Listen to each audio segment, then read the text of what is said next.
For almost 3 years, the Grand Warden had been absent from our villages, and not until December 10th, 2015 did he decide to finally make his return and come back to help our village. In today's video, I'm going to tell you my version of the Grand Warden's origin story.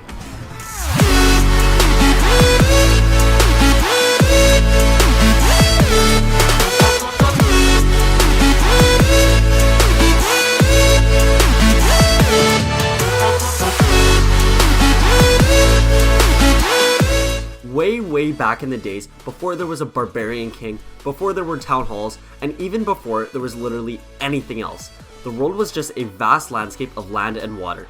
And one day, two immortal beings were sent into the world by the all-powerful gods known as the Elixir.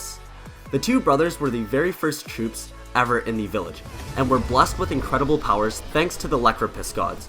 The first brother's name was Jamine. He wore a red robe and held a book of all the most powerful spells in the universe. His brother, who was named Elixir, wore a blue cloak and held a very powerful staff capable of vaporizing just about anything. These two were pretty much the yin and yangs of the Clash universe, where one of them was the brains on the team and the other was the bronze and muscles. Together they were able to create an entire village and then using his spellbook to create other beings to coexist with them. Jamine decided to create 9 unique troops with the help of his spellbook. He created the Barbarian, the Archer, the Goblin, the Giant, the Wallbreaker, Balloon, Healer, Dragon, and the P.E.K.K.A., the very first few troops ever to enter into the village in Clash of Clans. The Wizard was also amongst all of the first troops in the game, but he was actually created in a different way, as explained in the origin story here. Then with the help of Elixir, he was able to control them and teach them how to fight for the village. The village was coming along very nicely and all was well inside of the Clash of Clans village. The army came back from attacks victorious most of the times, and their spoils of war were helping to create more and more buildings and upgrades.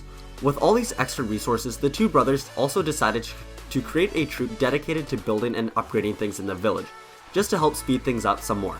So they created a single builder to do all of that.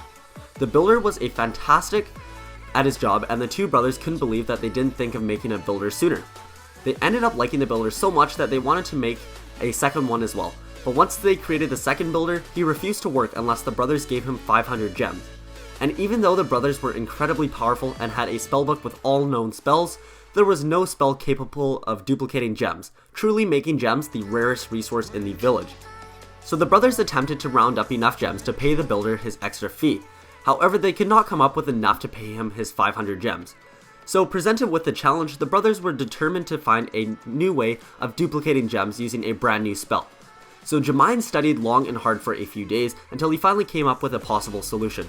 So he grabbed one of the few gems that they had and he placed it on the ground. He then stood back and casted his spell. Unfortunately, the spell went right through the gem and split into 3 smaller bolts. Those bolts ended up hitting an army camp, a free spell, and a hidden Tesla. And then the spell ended up bringing those objects to life and turning them into 3 brand new troops. You can follow their entire story in this story right here. So Elixir took the 3 new wizards to go train them, while Jamine went back to the drawing board. He figured out where he messed up and then he switched the spell accordingly. He then picked up the gem and tried again. He casted the spell once again, and this time, it actually worked. What once was just a single gem was now 2.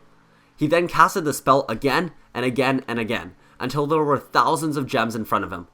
The brother had finally found a way to cheat the system. After realizing the spell was a success, Jamine continued to create new spells to help them out even more. He created simple spells like a clone spell, and then he also created some spells that could increase his and Elixir's powers. He then later also found a way to combine his powers with Elixir's.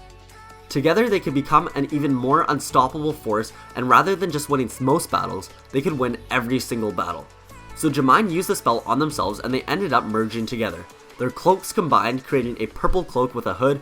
He held both the staff and the spellbook. But they didn't just stop there. They created more spells to give them an aura that helps the surrounding troops around them by giving them extra health. And he even created a unique Eternal Tomb ability that could fully protect any troops within a close range around them for a certain amount of time. With all these gems and helpful spells, the village was excelling in every aspect and were making extremely quick progress. So quick, in fact, that the gods Elixir noticed. They were watching all of this and realized that the two brothers could become a serious threat if they keep this stuff up. So they realized that they had to weaken them. But before they did anything, some other major event happened inside of the village. something that forced the new Grand Warden to leave and possibly never come back. So come back next week to see the ending for this story in the Grand Warden Story Part 2.